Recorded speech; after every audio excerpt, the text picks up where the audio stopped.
क्षमा breaking Jain news.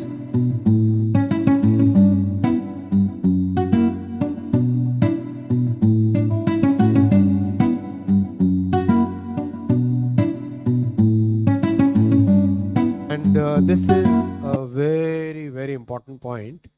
आप सब जानते हैं कि प्रधानमंत्री श्री नरेंद्र मोदी जी ने हमेशा भारतीय भाषाओं पर बहुत बड़ा एक ध्यान दिया है, बहुत बड़ा फोकस दिया है. Honourable prime minister Shri Narendra Modi ji and the NDA government have always been focused on developing the Indian languages. अपनी भाषा में हम गर्व करें और अपनी भाषा में एजुकेशन हो, अपनी भाषा में बातचीत में डेली में लाएं. हर तरीके से अपनी भाषाओं को, चाहे वो तमिल हो, चाहे तेलुगु हो, चाहे मलयालम, चाहे भोजपुरी, चाहे मैथिली, चाहे उड़िया, असमीज, गुजराती, मराठी, पंजाबी, कोई भी भाषा हो, अपनी भाषा में हम गर्व करें and be very aware of what our rich heritage was, what our culture was, and how do we bring that same जो हमारे कल्चर की समृद्धि, उस कल्चर की समृद्धि को आज कैसे लाए. इस पे आज बहुत बड़ा फैसला लिया गया है. 5 लैंग्वेजेस को क्लासिकल लैंग्वेजेस के लिए अप्रूव किया गया है. 5 लैंग्वेजेस, मराठी, पाली, प्राकृत, असमीज और बंगाली. इन 5 लैंग्वेजेस को क्लासिकल लैंग्वेजेस का दर्जा दिया गया है. And there is a very important linguistic experts committee, very well read people, बहुत जो डीपली नॉलेज रखते हैं लैंग्वेजेस के बारे में, लिंग्विस्टिक्स के बारे में, स्क्रिप्ट के बारे में, हमारा जो एंशिएंट टेक्स्ट है उसके बारे में.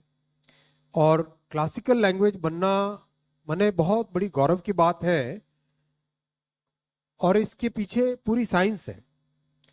1500 से 2000 साल तक का उस लैंग्वेज में लिटरेचर है, उस लैंग्वेज की एक कंटिन्यूटी है, लैंग्वेज के बहुत सारे पुराने टाइम के इंस्क्रिप्शंस हो, कई जगह स्टोन्स पे है, कई जगह पेपर पर है, कई जगह ताड़पत्र पे है, कई जगह पे ओरल ट्रेडिशन से है.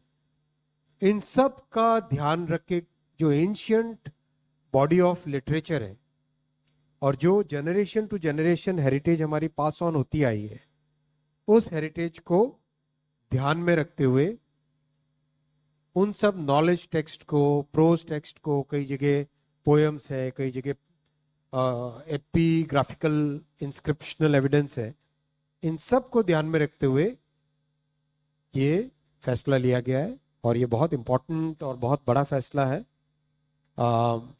मराठी, पाली, प्राकृत, असमीज और बंगाली. अभी तक हमारे पास जो नोटिफाइड क्लासिकल लैंग्वेजेस थी वो थी तमिल, संस्कृत, तेलुगु, कन्नड़ा, मलयालम और उड़िया. ये लैंग्वेजेस क्लासिकल लैंग्वेजेस नोटिफाइड थी.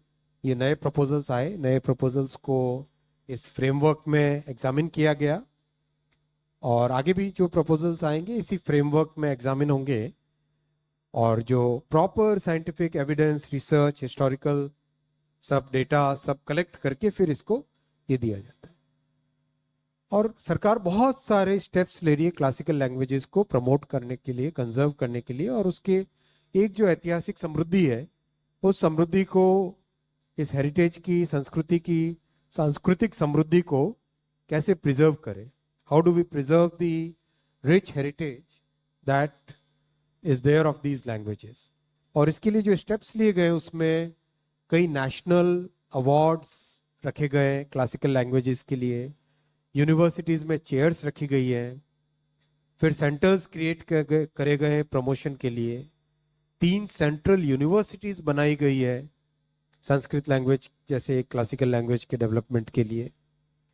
Central institute of classical Tamil set up किया गया था, जिसमें कि the central institute of classical Tamil has been set up to facilitate the translation of Tamil text, research and offer courses for university students and language scholars of Tamil. Similarly, centers of excellence have been created for Kannada, for Telugu, for Malayalam and Odia. And now we have 5 more classical languages.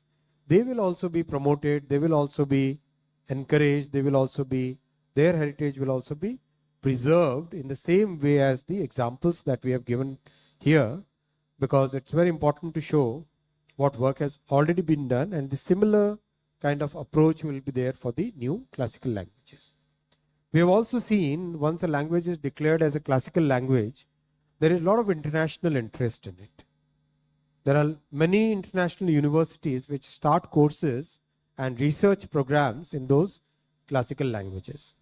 And we have seen in the recent times, several international awards have been instituted to recognize and encourage the achievements in the field of classical languages. So friends, this is a historical decision, and this decision goes very well within Honorable Prime Minister Shri Narendra Modi ji's philosophy, the NDA government's philosophy of taking pride in our culture, taking pride in our heritage, taking pride in all the Indian languages that we have, the rich diversity that we have, taking pride in that and promoting it.